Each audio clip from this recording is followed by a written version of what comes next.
Hey guys, welcome back to my channel. So today I'm here with a video for my series of sit down sessions. I'm going to be extending this for talking about different things and different topics that go on and different things that I find interesting to talk about. So today, obviously, you know, the video is about anxiety. Last year in October, I think during Black History Month, it was also Mental Health Awareness Month as well, which was quite interesting. I didn't even know that we had that in this country or in the world. So that was quite surprised. Quite good surprise actually.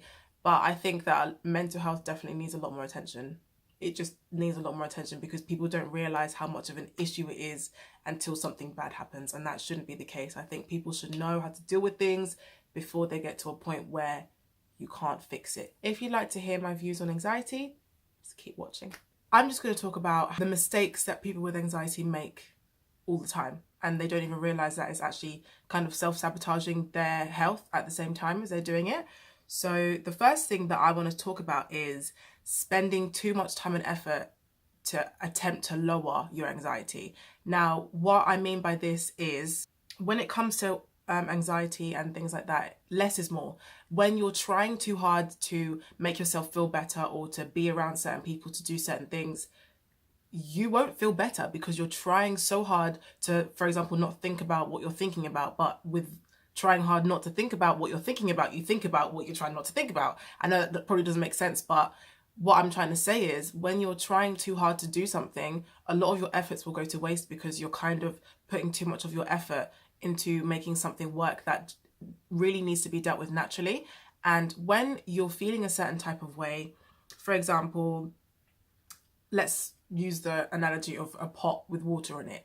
If you're really trying to make the pot of water boil a lot quicker, you're going to turn the heat up. For example, if you're thinking about something that's bothering you to the point where you feel like you're going to have a panic attack, the more you think about it, the worse you're going to feel, and then you will probably have a panic attack. So going back to the analogy of the pot, the more that you boil the pot, the hotter it will get, and then it will start to boil. So the more that you think about something that's negative, that will affect your mental health a lot worse, will make you feel worse. So I just believe that when you spend too much time and effort into something that should be dealt with a more less is more approach, you will feel worse. So that's just my view on that.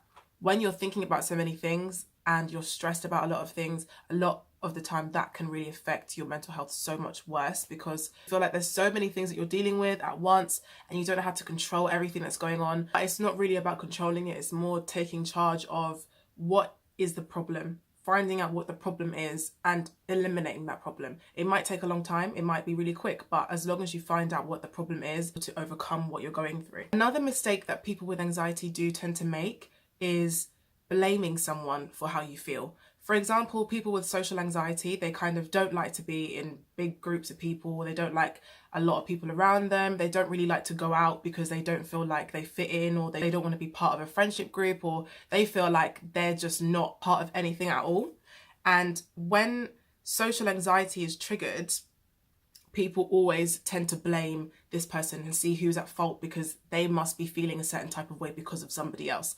And when you have that kind of mindset, it's going to be really, really difficult for you to even have friends or have people that you can count on because you'll be blaming everybody for how you're feeling when you are the one feeling that, but it's not because of somebody else, it's just because of the environment that you're in and you feel uncomfortable around a lot of people. A lot of the time when people start to blame so many people for what they're going through, it's really just because they are feeling guilty or feeling bad for how they feel. So they want someone else to feel the way that they're feeling, when that isn't fair. And I know that from personal experience. I know that it's not fair to make somebody feel how you feel because not everybody's going to understand how you feel because you're you, and no one can really understand how you work because that's just the way that you are and that's the way everybody is. But when you have a solid support system around you, even if it's one person that you can count on or that you can talk to about something, it makes so much more of a difference to the way that you feel because you're not going to be continuously blaming every single person around you for how you feel. And when you do that, you feel like you have a weight lifted off your shoulders because talking to somebody about your problems is literally sometimes the hardest thing to do ever. I definitely know that it's definitely very hard to talk about it. However, it makes you feel so much better. One of the main problems that people with anxiety do, especially for me, is thinking of anxiety negatively. Now, everybody kind of links anxiety to like negative connotations, and they kind of make it seem like it's a really, really bad thing, and that, you know, how you're feeling is just wrong and whatever. But the reason that people kind of do that is because when they are feeling down, they always blame themselves as well for how they feel, and they make themselves feel bad for just being them. And when you are in that state of mind, you are going to think about everything so negatively. You're not going to want to do anything. You're not going to want to see anyone. You're not going to want to achieve anything because you just think negatively. Like, that's just how you're going to think. I 100% think if you think positively, if you have a sense of hope, you will be able to overcome a lot of the situations that you do go through. It's a lot easier to say than to do. I definitely can say that, because it's not very easy to think positively when all you do is think negative.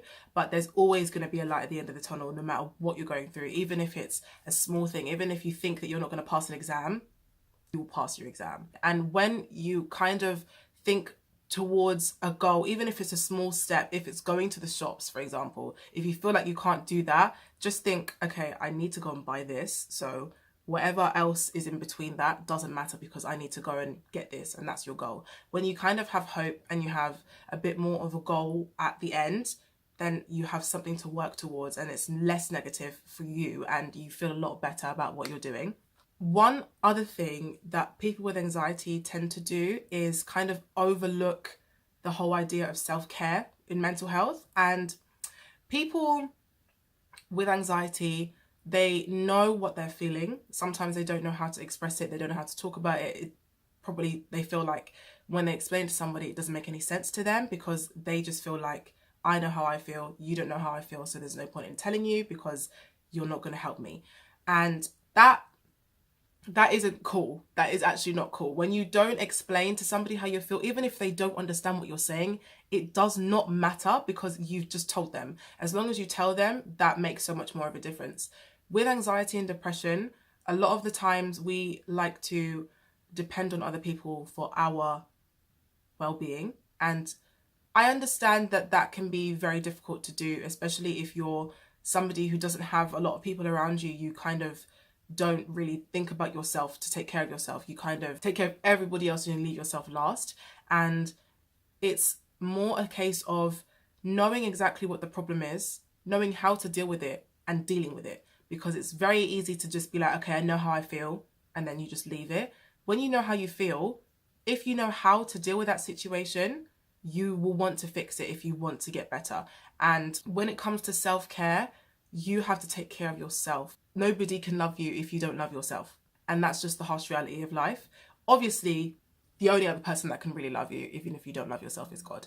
God loves you regardless of whether or not you love yourself. That's just something you're just going to have to deal with, because that's just the way he is. God is love, so he loves you.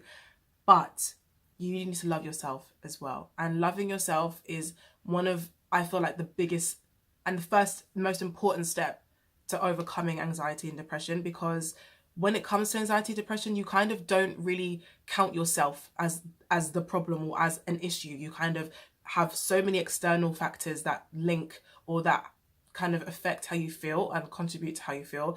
But when you realize that you're going through is caused by a lack of self-love, a lack of taking care of yourself, giving time for yourself, like, those things are so important, and people don't really realize that as an issue, because they kind of feel like, this person should be looking after me, or I have this friend, so they'll do this for me. When you get to a point where you're independent enough to know that you have to take care of you, and there are certain things that only you can do to make yourself feel better, because you know how you think, you know how you feel. And when you have that mindset, it's a lot easier for you to just kind of persevere with a lot of things that go on in your life. I think one thing that you can do to especially help you physically and mentally is work out.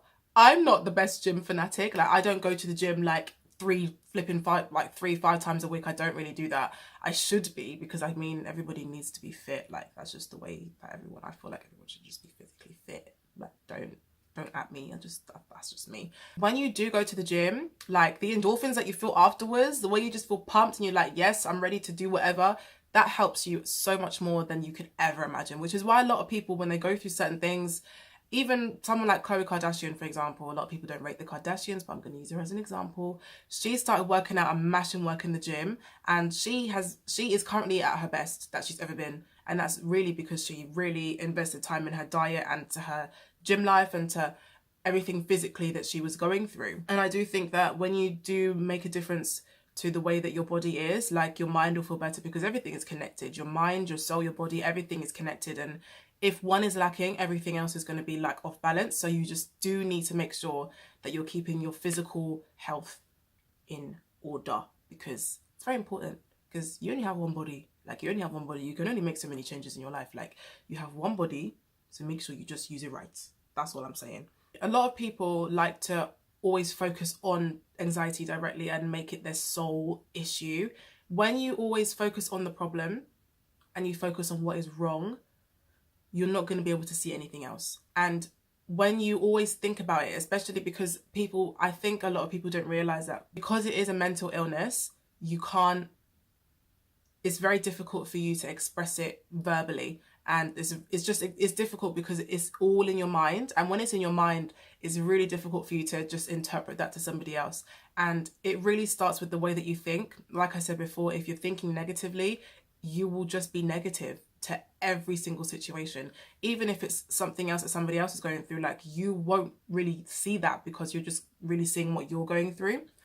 Things will get better. Like, that's what people need to understand. And it doesn't last forever. Anxiety and depression do not last forever. Like, I think that when you find ways to overcome a lot of the battles that you do face, they do end. Like, they will end. Nothing lasts forever like that.